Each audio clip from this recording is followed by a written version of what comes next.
Hi friends, welcome to our channel Telugu ముచ్చట. ఎన్నెన్నో జన్మల బంధం సీరియల్తో తెలుగు బుల్లితెర ప్రేక్షకులకు పరిచయమయ్యారు నటుడు నిరంజన్. ఇక ప్రస్తుతం సత్యభామ అనే సీరియల్లో క్రిష్ పాత్రలో నటిస్తూ మెప్పిస్తున్నారు. అయితే తాజాగా జనవరి 31న నిరంజన్ బర్త్డే వేడుకలు ఎంతో గ్రాండ్ గా జరిగాయి.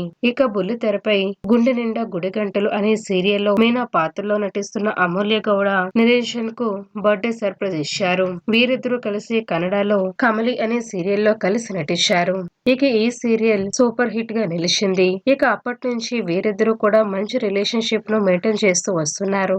ఇక ఈ నేపథ్యంలోనే తన తోటి నటుడు అయిన నిరంజన్ కు బర్త్డే సర్ప్రైజ్ ఇచ్చారు అమూల్య గౌడ. ప్రస్తుతం ఇందుకు సంబంధించిన ఫోటోలు నెట్టింటి దాకా వైరల్ అవుతున్నాయి. ఫ్రెండ్స్, ఈ వీడియో కనుక మీకు నచ్చినట్లయితే లైక్ చేయండి, షేర్ చేయండి. మరిన్ని తాజా లేటెస్ట్ అప్డేట్స్ కోసం మా ఛానల్ తప్పకుండా సబ్స్క్రైబ్ చేసుకోండి. Thanks for watching.